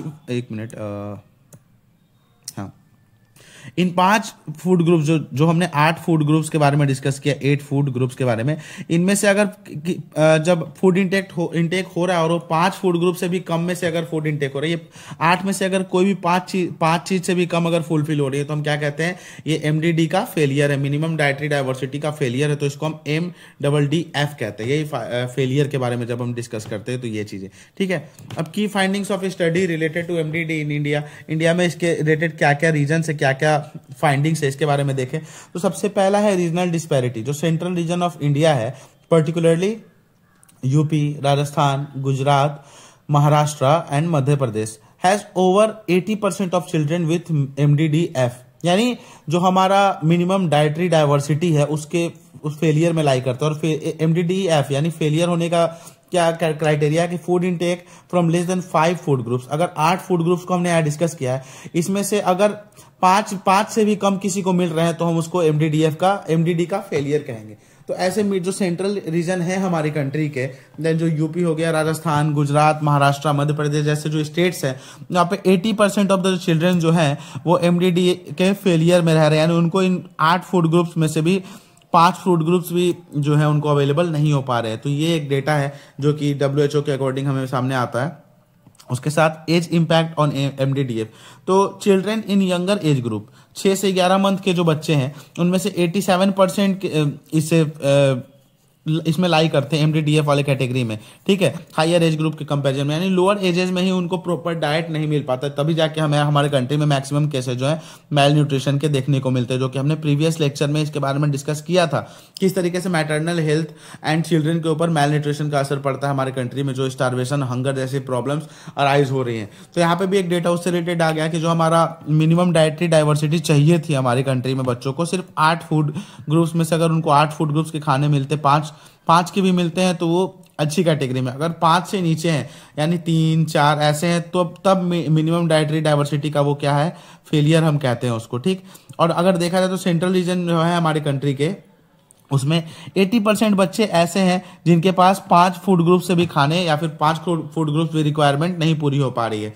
उसमें से भी 6 से 11 मंथ के जो बच्चे हैं उनको 87% उनकी ऐसे परसेंटेज है जिनके पास MDD का फेलियर देखने को मिलता है कंपेयर टू हायर एजेस। तो अगर लोअर एजेस में उनको सही से डाइट नहीं प्रोवाइड हो पाएंगी तो ऑब्वियस चीजें हैं ये कि मेल न्यूट्रिशन की प्रॉब्लम्स अराइज होंगी ही ग्रेजुअली आगे चल के।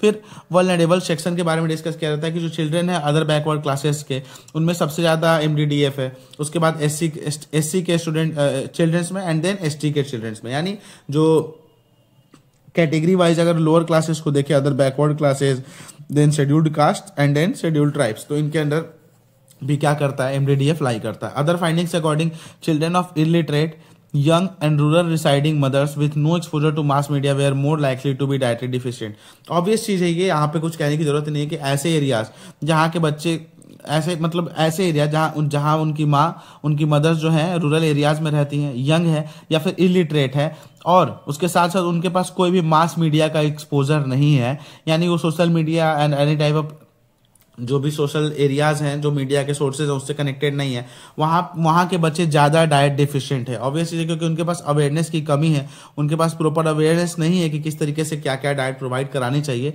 तो वहाँ पे डाइट की डिफिशिएंट देखने को मिलती है। अब इशू क्या क्या है, तो सबसे पहले nutritional composition and lack of education. Illiterate mothers have an MDDF of 81% versus 75% for educated mothers, यानी जो एजुकेटेड मदर्स का जो रेशियो यहाँ पे MDDF का वो ऑलमोस्ट 75% है, वहीं अनएजुकेटेड वुमेन्स में क्या होता है, ये 81% है, यानी यहाँ एजुकेशन की भी कमी है, एक लैक ऑफ एजुकेशन भी जो है एक बड़ा रोल प्ले करता है मिनिमम डाइटरी डाइवर्सिटी के फेलियर का। अब रिकमेंडेशंस क्या क्या है, तो टारगेटेड आउटरीच हमें इंश्योर करना पड़ेगा कि प्रायोरिटाइज करना पड़ेगा अपने एफर्ट्स को, हम एम करें कि टारगेटेड लोगों तक पहुंचे, जैसे प्रेग्नेंट वुमेन हो गई उनको अवेयरनेस प्रोग्राम के थ्रू हम अवेयर करें, या फिर स्पेशली दोज वुमेन जो कि हाई रिस्क ऑफ प्रेगनेंसी पे है, तो ऐसे लोगों को हम अवेयर करें कि MDD क्या है, मिनिमम डाइटरी डाइवर्सिटी क्या है, और किस तरीके से हम इसको इंश्योर करें ताकि हम mail nutrition and other type of जो प्रॉब्लम्स होते हैं हेल्थ डिजीज रिलेटेड उससे हम क्या कर पाए, उसको टैकल कर पाए, ठीक है। उसके साथ साथ कम्युनिटीज को एंगेज करें हम विद लोकल गवर्नेंस, ताकि हम न्यूट्रिशनल एक्टिविटीज को भी क्या कर पाए, इनकलकेट कर पाए एंड प्रमोट कर पाए। तो ये चीजें हैं। अब हम देखते हैं कि गवर्नमेंट ने क्या क्या इनिशिएटिव लिए हैं ताकि हम क्या कर सकें, मेल न्यूट्रिशन को अरेस्ट यानी मेल न्यूट्रिशन को रिमूव कर सके। तो सबसे पहले गवर्नमेंट का हमारे यहाँ पे है पोषण अभियान। ये क्या करता है कि it promotes nutritional awareness through जन आंदोलन targeting pregnant women, lactating mothers and young children. पोषण अभियान का मेन टारगेट क्या है कि यहाँ पे एक मिनट, पोषण अभियान हो गया हमारा, राष्ट्रीय पोषण माह हो गया, integrated child development services scheme है जो ICDS जिसको हम कहते हैं, जो कि लंबे समय से चली आ रही है। तो इसमें देखते हैं कि सबसे पहले पोषण अभियान में देखें तो पोषण अभियान क्या करता है, न्यूट्रिशनल अवेयरनेस प्रमोट करता है जन आंदोलन के बेसिस पे, यानी बहुत हाई लेवल पे हम क्या कर रहे हैं, लोगों के अंदर न्यूट्रिशनल अवेयरनेस प्रमोट कर रहे हैं थ्रू किन किन लोगों में, प्रेग्नेंट वुमेन जो है उनके अंदर, उन लोगों तक पहुंच रहे हैं अवेयरनेस के पर्सपेक्टिव से, जो लैक्टेटिंग मदर है एंड उसके साथ साथ जो यंग चिल्ड्रन है, यानी इन तीनों एज ग्रुप को हम टारगेट कर रहे हैं अंडर पोषण अभियान। उसके साथ साथ राष्ट्रीय पोषण माह भी हम सेलिब्रेट करते हैं, जहाँ पे हम हाईलाइट करते हैं कोलैबोरेशन को डिफरेंट मिनिस्ट्रीज के, ताकि वो डिफरेंट कम्युनिटीज से क्या करें, इंगेज कर सके। और integrated child development services scheme भी हमारा, जहाँ पे हम बेनिफिट प्रोवाइड कराते हैं चिल्ड्रंस को जो कि 0 से 6 ईयर्स के बीच में लाई करते हैं, उसके साथ साथ प्रेग्नेंट वुमेन को एंड लैक्टेटिंग मदर्स को। यानी पोषण अभियान जो हो गया हमारा एंड ICDS स्कीम, ये दोनों का टारगेट एरिया सेम ही है, ठीक है। एंड राष्ट्रीय पोषण माह में हम क्या करते हैं, डिफरेंट मिनिस्ट्रीज एंड कम्युनिटीज को क्या करते हैं, हम इंगेज करते हैं ताकि वो एक दूसरे के साथ क्या कर पाए, इंटरैक्ट कर पाए एंड नॉलेज के शेयरिंग कर पाए इन सारे फील्ड्स में, ताकि न्यूट्रिशनल अवेयरनेस हम अपनी कंट्री में जो भी lower section of the area है, जो ऐसे हैं lower state of the people है जो कि एजुकेशनली अवेयर नहीं है, एजुकेशनली बैकवर्ड है, इकोनॉमिकली बैकवर्ड है, उन सब में हम क्या करें, उनको नॉलेज प्रोवाइड करेंगे किस तरीके से न्यूट्रिशन हमारी लाइफ में एक सिग्निफिकेंट रोल प्ले करता है, और जो किड्स हैं उनको किस लेवल पे हमें न्यूट्रिशनल अवेयरनेस प्रोवाइड करानी है एंड जो न्यूट्रिशन की फुलफिलमेंट हमें इंश्योर करनी है उनके अंदर, इन सब चीज़ों को क्या करता है, हाईलाइट करना मेन गोल होना चाहिए गवर्नमेंट का। तभी जाके हम क्या कर पाएंगे, मैल न्यूट्रिशन जैसे प्रॉब्लम्स को क्या कर पाएंगे, अरेस्ट कर पाएंगे, यानी इरेडिकेट कर पाएंगे अपनी कंट्री से, और जो भुखमरी जैसी सिचुएशंस है उन सबको हम क्या कर पाएंगे, इरेडिकेट कर पाएंगे। तो इसी के साथ ये आर्टिकल खत्म होता है। अब हमारा एक जो मिशन वाला स्कीम वाला सेक्शन है, इसके ऊपर डिस्कस करते हैं। तो सबसे पहले हमारा है अटल इनोवेशन मिशन 2.0। तो गवर्नमेंट ने अभी अटल इनोवेशन मिशन 2.0 डिस्कस किया है, उसके ऊपर देखते हैं क्या है। तो यूनियन कैबिनेट ने अप्रूव किया है इस फ्लैगशिप इनिशिएटिव की कंटिन्यूएशन के लिए, जिसको हमने रीनेम किया है एम 2.0, अटल इनोवेशन मिशन 2.0, जहां पर हम इनहेंस करेंगे स्कोप ऑफ वर्क को, और इसमें बजट एलोकेट किया गया लगभग 2750 करोड़ के आसपास। अब इसका ऑब्जेक्टिव क्या है, अटल इनोवेशन मिशन जो है हमारा, इसका ऑब्जेक्टिव अगर देखें तो इसका ऑब्जेक्टिव है कि हम एक क्रिएट करें एंड प्रोमोट करें culture of innovation and entrepreneurship. यानी सबसे इंपॉर्टेंट गोल क्या है यहाँ पे हमारा, कि हम इनोवेशन प्रमोट करना है हमें यहाँ पे, एंड साथ साथ उसके एंटरप्रेन्योरशिप प्रमोट करना है, यानी स्टार्टअप इकोसिस्टम हमें क्या करना है, डेवलप करना है यहाँ पे। और इसकी इंप्लीमेंटिंग एजेंसी कौन सी होने वाली है, अगर यहाँ पे हम देखें तो नीति आयोग क्या करेगी, इसको इम्प्लीमेंट करेगी टिल March 31 to 2028। ये बहुत ज़्यादा इंपॉर्टेंट नहीं है, बट यहाँ पे जो चीज़ हमें देखने लायक है वो चीज़ अगर हम देखें तो जो अटल इनोवेशन मिशन 2.0 है, ये एक्सपेक्टेड है कि हमारे इंडिया के ग्लोबल कॉम्पिटिटिवनेस जो है इसको और भी ज़्यादा क्या करने वाला है, इनहेंस करने वाला है, ठीक है। यानी इंडिया का इकोसिस्टम जो है, स्टार्टअप इकोसिस्टम हो गया या एंटरप्रेन्योरशिप हो गया, इनोवेशन हो गया, ये चीज़ ग्रो करने वाली है, और जो वर्ल्ड के ग्लोबल पावर्स हैं उनके साथ हम क्या करेंगे, कॉम्पीट करेंगे, यानी हमारी कॉम्पिटिटिवनेस जो है बहुत अच्छे लेवल पे इंक्रीज होने वाली है। अब इस मिशन में अगर अटल 1.0 के बारे में देखें तो यहाँ पे क्या क्या था कि Atal innovation mission 1.0 involved implementing programmes that built new innovation infrastructure. AIM 1.0 में हमने क्या किया था कि ऐसे प्रोग्राम्स को इन्वॉल्व किया था एंड इम्प्लीमेंट किया था, जिनमें मेन टारगेट क्या था कि हमें न्यू इंफ्रास्ट्रक्चर को क्या करना था, बिल्ड करना मेन टारगेट था हमारा, यानी बिल्ड करना न्यू इंफ्रास्ट्रक्चर्स को जो क्या करें, हमारे इंडिया के नेसेंट इकोसिस्टम, जो स्टार्टअप इकोसिस्टम स्टार्टिंग फेज में था, ठीक है, जो कि अभी काफ़ी अच्छे स्टेज पे हम पहुंच रहे हैं ग्रेजुअली। तो ये उस टाइम पे बिगनिंग स्टेज में था, नेसेंट स्टेज में था। तो इसके लिए हमें जो इनोवेशन के लिए जो इंफ्रास्ट्रक्चर इस्टेब्लिश करना था, बिल्ड करना था, तो उसमें हमारा मेन फोकस था कि हमने वैसे प्रोग्राम्स डिवाइस किए थे, इंप्लीमेंट किए थे, ताकि हम क्या कर सके, इंडिया के स्टार्टअप इकोसिस्टम के लिए जो इनोवेशन इंफ्रास्ट्रक्चर है उसको बिल्ड करें, उसको स्ट्रेंथन करें, ताकि हम क्या कर सके, इंडिया के ये जो नेसेंट इकोसिस्टम है इसको एक स्ट्रेंथ प्रोवाइड करा सके। और इसको हमने लॉन्च कब किया था, तो ये लॉन्च हुआ था हमारा 2016 में, ठीक है। फर्दर अगर हम आगे देखें इस स्कीम के बारे में, तो दूसरा इसका एम क्या है, यहाँ अभी एम अगर डिस्कस करें तो इसका अनदर एम जो है हमारा कि to develop new programmes and policies, for fostering innovation, ठीक है। हमारा मेन फोकस क्या है, इनोवेशन पे ही है। तो यहाँ पे हमें न्यू प्रोग्राम्स एंड पॉलिसी बनानी है ताकि हम इनोवेशन को फॉस्टर कर पाए in different sectors of economies, ठीक है। हमारा यही मेन टारगेट है यहाँ पे कि हम डिफरेंट सेक्टर ऑफ इकोनॉमीज में क्या कर पाए, ऐसे स्कीम्स बनाए ताकि हम जो डिफरेंट इकोनॉमी के सेक्टर्स हैं, यानी वहाँ पे हम क्या कर पाए, फॉस्टर कर पाए इनोवेशन, ठीक। तो एम ने क्या किया है, अटल इनोवेशन मिशन ने सबसे पहले यहाँ पे इसके तहत क्या किया है कि हमने 4 प्रोग्राम्स क्रिएट किए हैं। यहाँ पे अटल टिंकरिंग लैब्स क्रिएट करेंगे हम, Atal incubation centres, Atal new India challenges and Atal grand challenges and mentor India. ये सारे स्टेप्स हम ले रहे हैं और ये सारे जो प्रोग्राम्स हम क्रिएट कर रहे हैं। उसके साथ साथ अटल इनोवेशन मिशन 2.0 क्या करेगा, तो न्यू इनिशिएटिव्स यहाँ इंक्लूडेड, जहाँ पे हम डिजाइन करेंगे जिससे क्या कर सके, हम गैप्स को फिल कर सके अपने इकोसिस्टम में, और साथ साथ सक्सेस में स्केल कर सके सेंट्रल एंड गवर्नमेंट लेवल पे, इंडस्ट्री में, एकेडमिया में एंड अदर कम्युनिटीज़ में भी। तो ये सारे टारगेट है, ठीक है। उसके साथ साथ हमारा नेक्स्ट जो टारगेट है क्या है कि प्रोवाइड प्लेटफॉर्म है, प्लेटफॉर्म प्रोवाइड कराना है एंड कोलैबोरेशन अपॉर्चुनिटीज़ क्रिएट करनी है डिफरेंट स्टेक होल्डर्स के लिए, ताकि हम इनोवेशन प्रमोट कर पाएँ। उसके साथ साथ अम्ब्रेला स्ट्रक्चर क्रिएट करना है ताकि हम ओवरसी कर सके इनोवेशन एंड एंटरप्रेन्योरशिप को के इकोसिस्टम को अपने कंट्री में, यानी एंटरप्रेन्योरशिप एंड इनोवेशन इन दोनों को अपने कंट्री में हम लार्ज लेवल पे, मास लेवल पे क्या करें, प्रमोट करें। यहाँ पे ये भी टारगेट है। उसके साथ साथ इंडिया के हमारे जो इन्हेंस करना है क्या, ग्लोबल कॉम्पिटिटिवनेस को, ठीक है। जो इंडिया का जो हमारा ग्लोबल लेवल पे कॉम्पिटिटिवनेस है उसको भी हमें ग्रैंड लेवल पे क्या करना है, इन्हेंस करना, ताकि इंडियन मार्केट्स में भी हम कंपटीशन इंक्रीज कर पाए, जो इंडियन प्रोडक्ट्स हैं मार्केट लेवल पे क्या कर पाए, अच्छे से परफॉर्म कर पाए। उसके साथ साथ वेज क्या क्या है यहाँ पे, अगर देखें कि ways to improve entrepreneurship under the scheme. तो सबसे पहले हमें इनपुट इंक्रीज करना है, इंक्रीजिंग इनपुट, तभी हम क्या कर सकते हैं, इनपुट ज़्यादा देंगे तब जाकर हमें आउटपुट अच्छा मिलेगा, ठीक है। उसके साथ साथ फ्रंटियर प्रोग्राम बनाना है ताकि हम जो इंडिया के जो फ्रंटियर एरियाज है वहाँ पे भी डेवलपमेंट क्या कर पाए, इंश्योर कर पाए। साथ साथ ह्यूमन कैपिटल डेवलपमेंट प्रोग्राम्स हमें क्या करने की जरूरत है, इंक्रीज करने की जरूरत है, फोकस करने की जरूरत है इस पर, ताकि हम क्या कर पाए, डेवलप कर पाए professionals like managers, teachers, trainers, जो कि इंडिया के इनोवेशन इकोसिस्टम को सस्टेन करे। उसके साथ साथ डीप टेक रिएक्टर्स हमें क्रिएट करने की जरूरत है, जहाँ पे हम रिसर्च सैंडबॉक्स क्रिएट करेंगे, कमर्शलाइज करेंगे रिसर्च बेस्ड जो डीप टेक स्टार्टअप्स है, ठीक है। इन सब चीज़ों को प्रमोट करेंगे एंड डीपर इन्वेस्टमेंट हम करेंगे यहाँ पे, ताकि हम मार्केट को और भी ज़्यादा फ्लरिश कर सके। उसके साथ साथ इसमें फर्दर हम प्रमोट करेंगे स्टेट इनोवेशन मिशन को, जो कि क्या करेगा, स्टेट्स को असिस्ट करेगा एंड यूटीज को असिस्ट करेगा एक strong innovation and entrepreneurship infrastructure या फिर इकोसिस्टम क्या करने के लिए, बिल्ड करने के लिए, जिसका मेन फोकस क्या होगा, स्ट्रेंथ क्रिएट करना होगा स्टेट लेवल पे। तो स्टेट इनोवेशन मिशन एक कंपोनेंट है नीति आयोग के स्टेट सपोर्ट मिशन का, ठीक है। ये चीज़ हमें देखना है कि इसको भी कौन इंप्लीमेंट करेगा, नीति आयोग ही इंप्लीमेंटिंग बॉडी है इसके लिए। उसके साथ साथ इंटरनेशनल इनोवेशन कोलैबोरेशन प्रोग्राम हम स्टार्ट करेंगे, जहाँ पे हम क्या करेंगे, इंडिया के इनोवेशन एंड एंटरप्रेन्योरशिप जो इकोसिस्टम उसको इंटरनेशनल लेवल पे ले जाएंगे।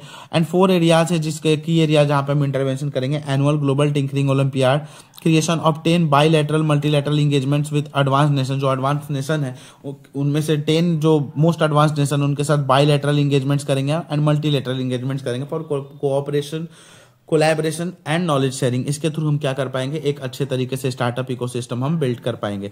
उसके साथ साथ इंप्रूव करेंगे क्वालिटी ऑफ आउटपुट का, जहां पे हम बेटर जॉब्स प्रोड्यूस कर सके, प्रोडक्ट एंड सर्विसेज प्रोड्यूस कर सके थ्रू इंडस्ट्रियल एक्सेलरेटर प्रोग्राम। यहाँ पे हम क्या करेंगे, इंक्रीज करेंगे इंडस्ट्री के इन्वॉल्वमेंट को इन स्केलिंग अप एडवांस्ड स्टार्टअप को स्केल अप करने में इंडस्ट्रीज का हेल्प लेंगे, जहाँ पे minimum 10 industry accelerator in critical sectors will be created in public private partnership mode. PPP mode में हम 10 इंडस्ट्री एक्सेलेरेटर्स क्रिएट करेंगे क्रिटिकल सेक्टर्स में, ठीक है, जो कि क्या कर सकेगा, जो क्रिटिकल सेक्टर्स है उनके डेवलपमेंट में एक सिग्निफिकेंट रोल प्ले करेगा।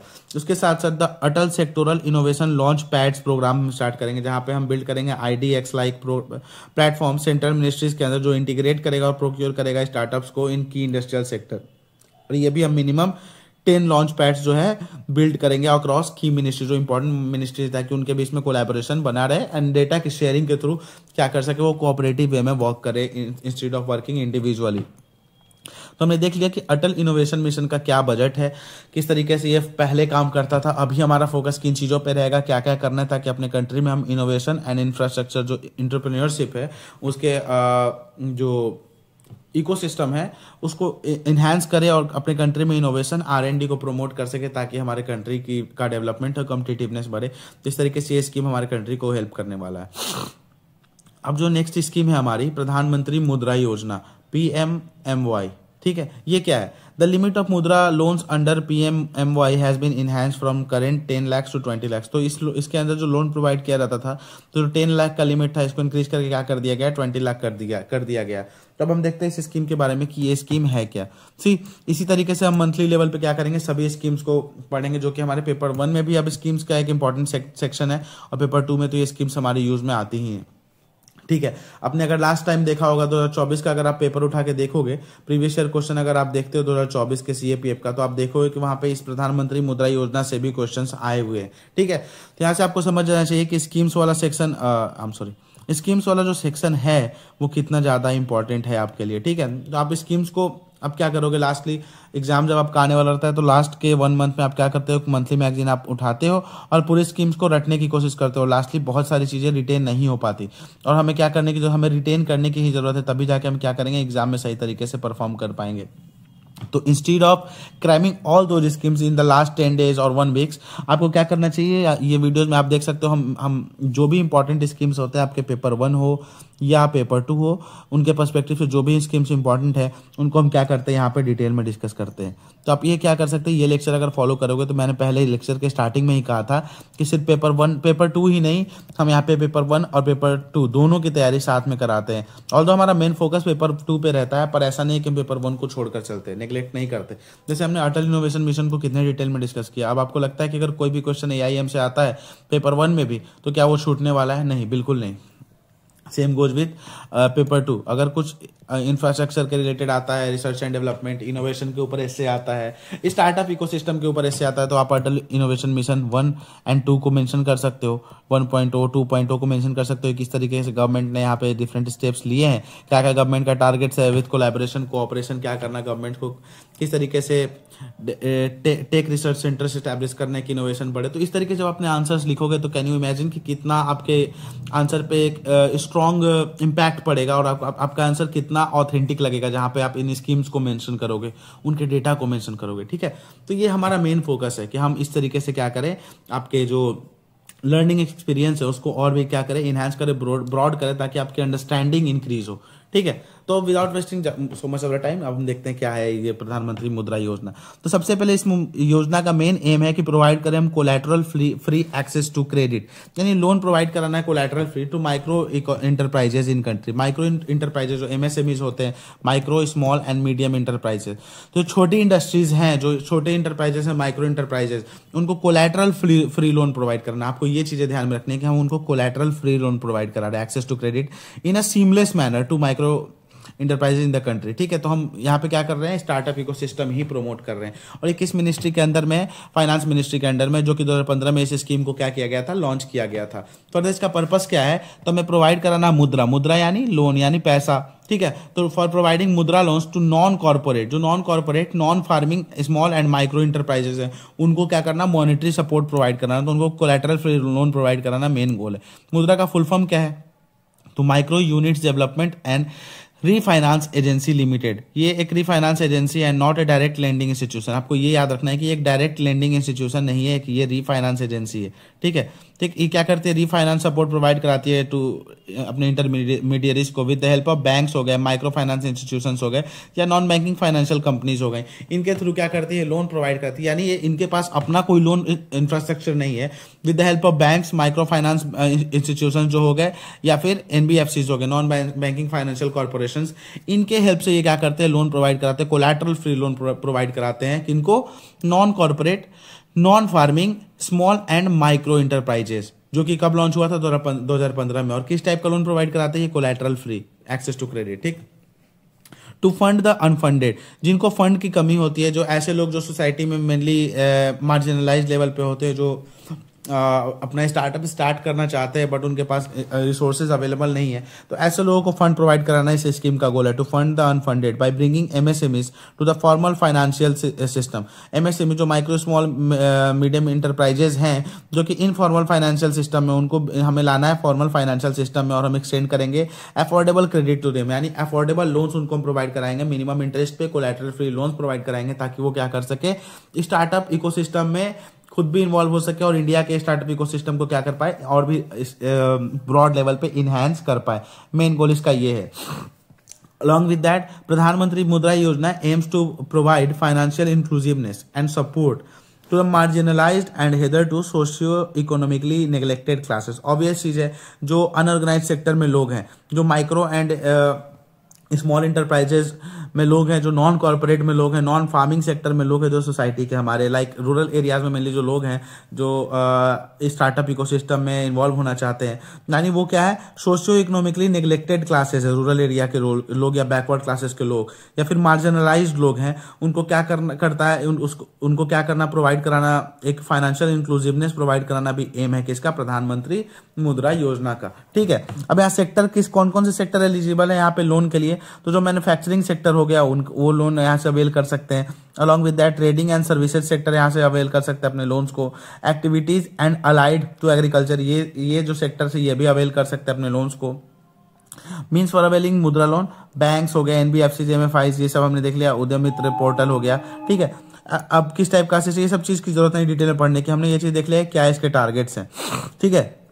अब यहाँ पे बस थोड़ा सा देख लेते हैं कि किस टाइप का असिस्टेंस प्रोवाइड कराया जाता है। तो लोन, टर्म लोन प्रोवाइड कराना, वर्किंग कैपिटल प्रोवाइड कराना, ओवरड्राफ्ट लिमिट प्रोवाइड कराना, composite loan for acquiring capital, no need for collateral, collateral की जरूरत नहीं होती यहाँ पे। Credit guarantee fund for micro units, CGFMU provide कराती है guarantee coverage for this collateral free micro loan. जो माइक्रो लोन्स यहाँ पे कोलैटरल फ्री प्रोवाइड करा जा रहा है उसके लिए गारंटी प्रोवाइड कराती है कौन, CGFMU, ठीक है। इंटरेस्ट रेट डीरेगुलेटेड है यहाँ पे इसका बताया जा रहा है। उसके साथ साथ मुद्रा कार्ड प्रोवाइड कराया जाता है, जो कि it provides a facility of working capital arrangement in the form of an overdraft facility, जो हमने पढ़ा था यहाँ ओवरड्राफ्ट लिमिट, तो मुद्रा कार्ड के थ्रू ये चीज किया जा सकता है। और फोन एप्लीकेशन भी है मुद्रा मित्र, जो गाइड करता है लोन सीकर को बैंकर तक अप्रोच करने के लिए, ताकि वो क्या कर सके, अपने मुद्रा लोन को अवेल कर सकते हैं अंडर प्रधानमंत्री मुद्रा योजना, ठीक है। अब मुद्रा लोन कैटेगरीज किसके बेसिस पे हम ये देखते हैं, तो सबसे पहले जो लोअर प्रायोरिटी पे हमारी है और दूसरी जो हायर प्रायोरिटी पे, यानी एक हो गई स्मॉल,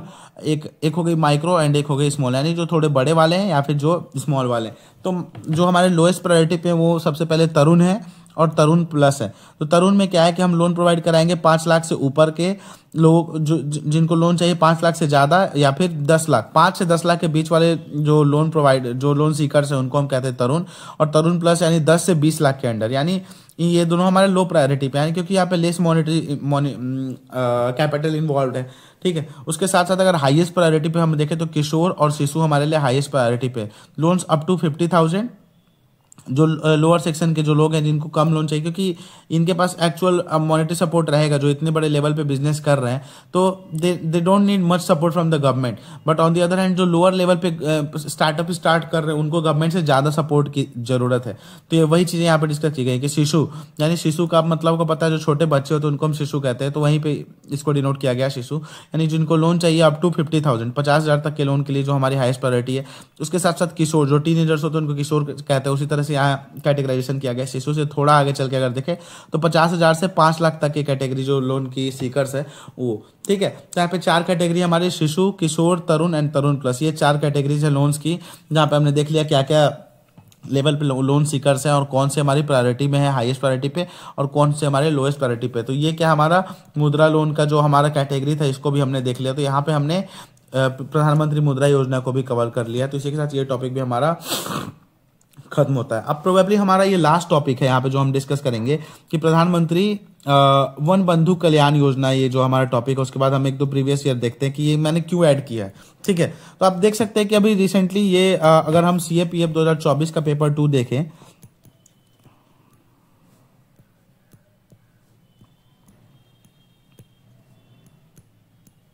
ठीक है, ये CAPF 2024 का पेपर 2 है जिसके एसए के ये टॉपिक्स हैं। ये क्या इशारा करते हैं आप ये देख सकते हो।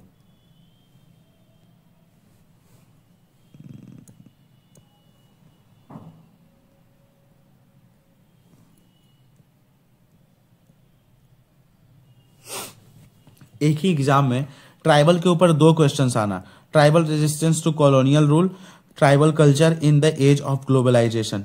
उसमें भी सबसे इंपॉर्टेंट जो टॉपिक मुझे लगी ये tribal culture in the age of globalisation, यानी ट्राइबल कल्चर को, ट्राइब्स को, जो हमारी कंट्री में ट्राइब्स हैं उनको किस चीज से जोड़कर देखा जा रहा है, ग्लोबलाइजेशन से, यानी इकोनॉमी से जोड़ा जा रहा है हमारे कल्चरल पार्ट को। यानी अब आप एक चीज देख सकते हो कि कल्चर और हमारा इकोनॉमी यहाँ पे इंटरकनेक्टेड वे में पूछा जा रहा है। तो आपको ये चीजें ध्यान रखनी होगी कि ट्राइबल रीजन जो है, ट्राइब्स हमारे लिए एक इंपॉर्टेंट एस्पेक्ट लॉन्ग पेपर 1 के लिए तो ये इंपॉर्टेंट थे ही, साथ साथ हमारे पेपर 2 के लिए भी इंपॉर्टेंट है, क्योंकि यहाँ पे यूपीएससी का एक शिफ्ट हमें देखने को मिल रहा है किस तरीके से यूपीएससी ने एक ही एग्जाम के अंदर सेम डे में 2 क्वेश्चंस ट्राइबल के ऊपर पूछे थे, एसए में ही, सेम टॉपिक में।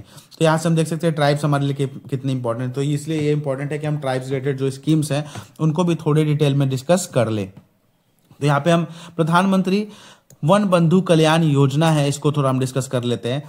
तो प्रधानमंत्री ये जो योजना है वन बंधु कल्याण योजना, इसने 10 साल पूरे कर लिए हैं।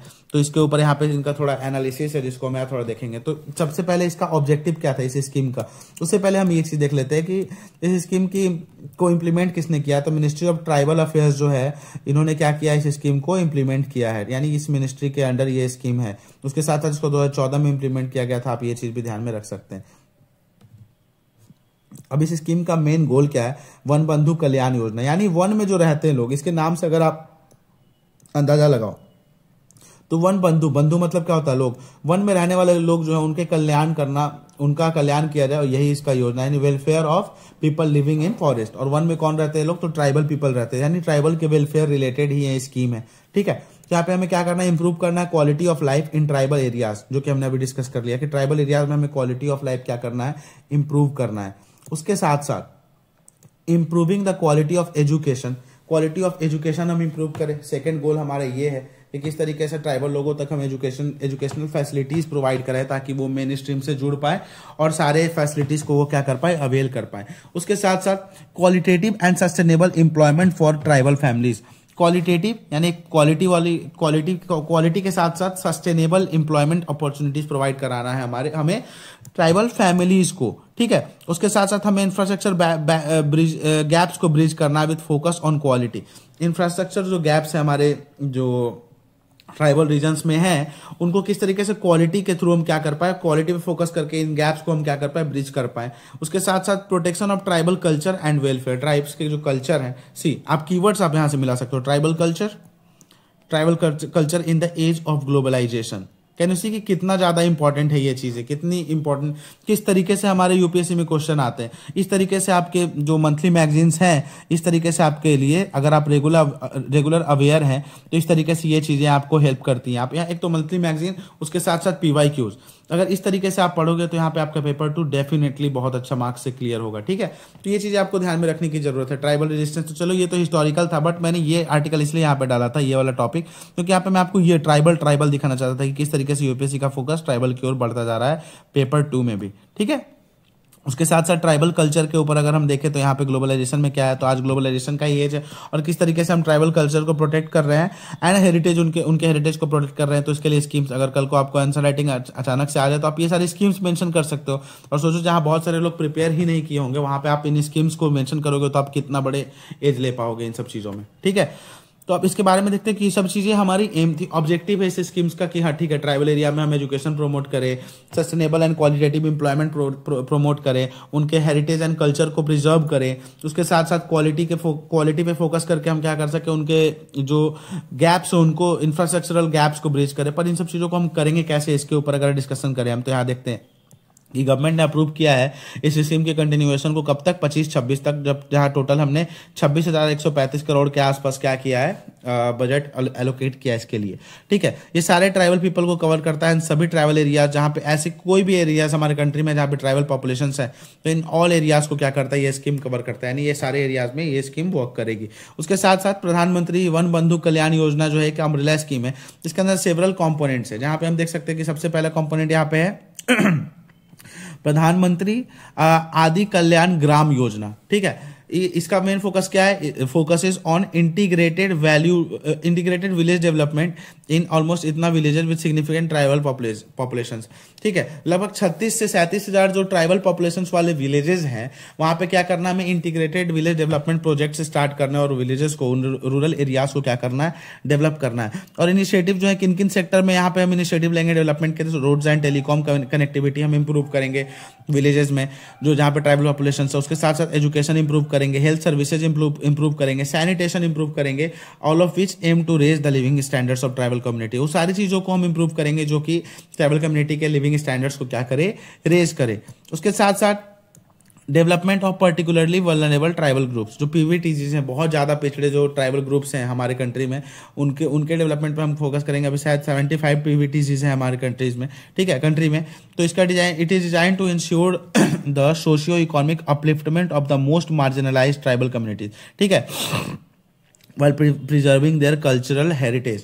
तो इस स्कीम को डिजाइन इस तरीके से किया गया है कि जो हमारे कंट्री में मोस्ट मार्जिनलाइज, सबसे पिछड़े जो ट्राइबल कम्युनिटीज हैं, उनका सोशियो इकोनॉमिक हम सोशियो इकोनॉमिक अपलिफ्टमेंट करेंगे along with preserving their heritage culture. उसके साथ साथ ये इनिशिएटिव क्या करता है, फाइनेंशियल सपोर्ट प्रोवाइड कराता है स्टेट गवर्नमेंट्स को, ताकि क्या कर सके state governments development activities in housing, health and education sector, इन तीनों सेक्टर में क्या कर सके स्टेट गवर्नमेंट्स प्रमोट कर सके। ठीक है, हाउसिंग प्रोवाइड कराना उनको, proper health opportunities, health services provide कराना, एंड एजुकेशन सेक्टर में प्रॉपर एजुकेशन अपॉर्चुनिटीज प्रोवाइड कराना।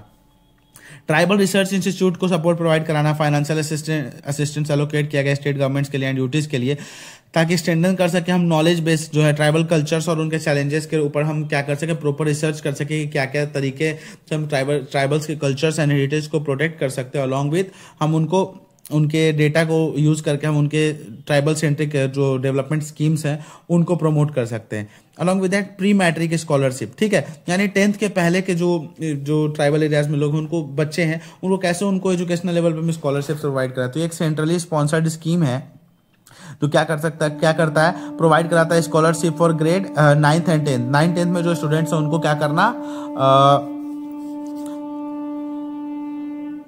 उनको स्कॉलरशिप प्रोवाइड कराना मेन गोल है। सेंट्रल स्पॉन्सर्ड स्कीम है ये हमारी, ठीक है। उसके साथ साथ पेरेंटल एनुअल इनकम जो है वो कितनी होनी चाहिए, इसके लिए साल की कमाई 2.5 लाख के अप टू होनी चाहिए, ठीक है।